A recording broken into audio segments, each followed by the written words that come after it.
Bismillahirrahmanirrahim. Assalamualaikum warahmatullahi wabarakatuh. Waalaikumsalam warahmatullahi wabarakatuh. Selamat pagi. Pagi, Bu. Oke. Bagaimana kabarnya hari ini? Alhamdulillah luar biasa. Allahu Akbar. Sebelum memulai pembelajaran, sebaiknya kita cek kerapihan terlebih dahulu. Boleh berdiri dulu, sebagiannya dirapikan terlebih dahulu. Yang menandakan ketika kalian rapi dalam pakaian, itu menandakan kalian itu siap untuk belajar. Oke, udah rapi, boleh duduk. Boleh dilihat dulu kolom bangkunya. Ketika ada sampah, kalau ada sampah pinggir mejanya boleh dibuang terlebih dahulu. Sudah? Oke, Ibu absen terlebih dahulu. Untuk hari ini siapa yang tidak masuk? Febri sakit. Febri sakit. Silvi izin. Silvi izin.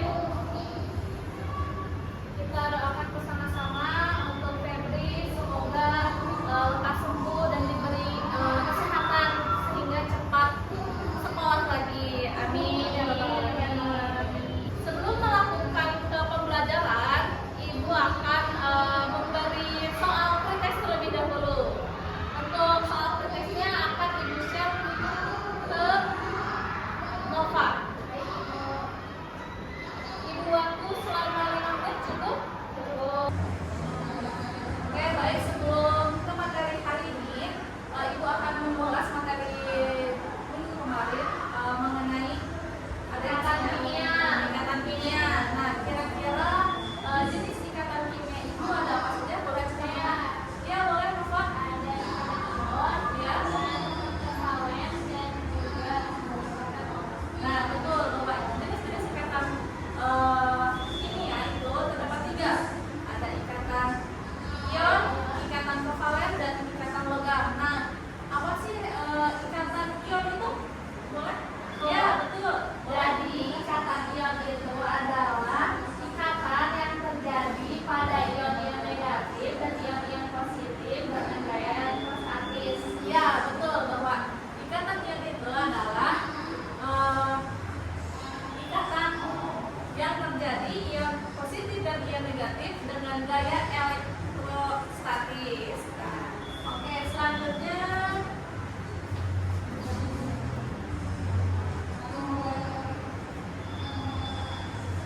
oke, di sini Ibu mempunyai sebuah gambar. Kira-kira gambar apa nih? Gambar orang lagi menghangatkan tubuh. Ya, menghangatkan tubuh dengan Api unggun, unggun. dengan api unggun. Nah, apa yang kalian rasakan jika kita dekat dengan kayu bakar? Panas. Tentu ketika kita dekat dengan api unggun itu tubuh kita merasa hangat, yang misalnya kedinginan pas camping berkemah, apalagi kan membuat api unggun kan badan terasa hangat kan? Ya, oke, untuk materi hari sekarang kita akan mempelajari termokimia, yang dimana tujuannya itu peserta didik mampu mengidentifikasi sistem dan lingkungan dengan benar. Kemudian peserta didik mampu membedakan reaksi endoterm dan eksoterm dengan benar, dan peserta didik mampu mengimplementasikan konsep termokimia dalam kehidupan sehari-hari.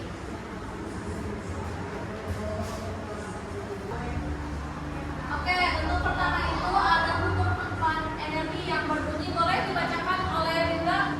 Jadi umum pengepalan energi itu merupakan bahwa energi tidak dapat diciptakan atau digunakan, tetapi hanya dapat diubah dari bentuk energi yang satu ke bentuk energi yang lain. Nah, di sini Ibu mempunyai sebuah pertanyaan, yaitu apakah energi itu bisa diukur? Bisa. Nova? Tidak, energi itu tidak bisa diukur, tetapi perubahannya yang bisa diukur. Oke. Nah, perubahan dalam bentuk kalor dan kerja yang secara matematik dirumuskan sebagai rumusnya, yaitu delta U sama dengan I tambah Y, yang dimana deltanya delta U nya itu yaitu perubahan energi di dalam sistem, kemudian I itu panas yang masuk atau keluar dari sistem, dan Y itu usaha yang dilakukan terhadap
unggun, pakai kayu bakar, lingkungannya itu manusia dan sekitarnya. betul.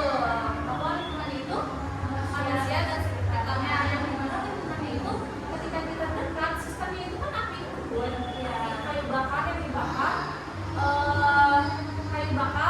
kayu yang dibakar, sehingga kita mendekat ke api itu kan badan terasa panas, yang dimana badan kita tuh sebagai lingkungan dan sekitar lingkungannya, kan betul? Ya, betul. Kemudian ada jenis-jenis sistem. Kira-kira ada yang tahu atau yang ada yang sudah membaca jenis-jenis sistem apa saja? Belum. Harus membaca, banyak-banyak membaca. Nah, untuk jenis-jenis sistem itu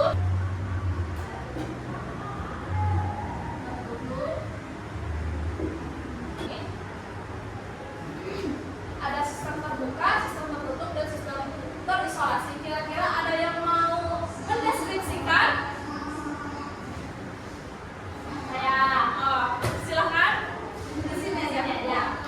Oke, menurut pengamatan yang saya lakukan, kalau di sistem terbuka, di situ terlihat kan ada panahnya itu bisa keluar masuk.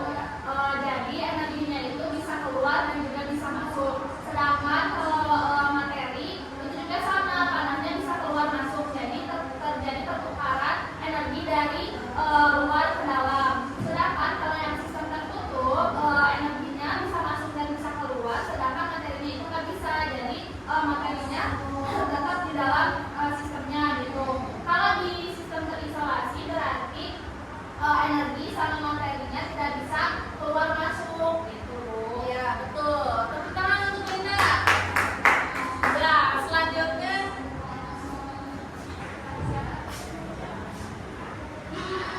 di sini itu mempunyai sebuah tabel yang dimana eksoteron dan endoteron.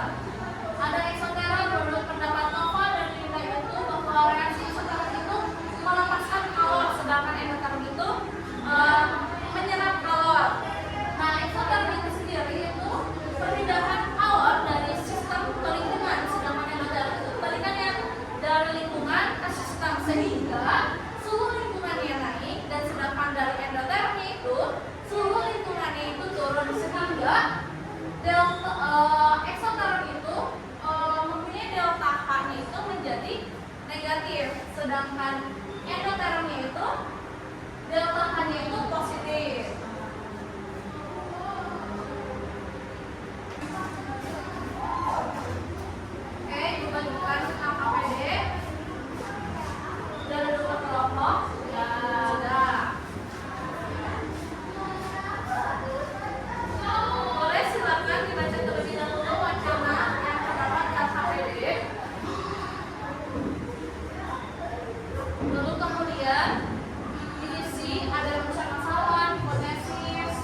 menyerap. Mungkin cukup sekian pembelajaran hari ini. Untuk materi selanjutnya itu mengenai masih di termokimia akan dipelajari itu hukum Hess. Boleh kalian pelajari terlebih dahulu. Mungkin cukup sekian.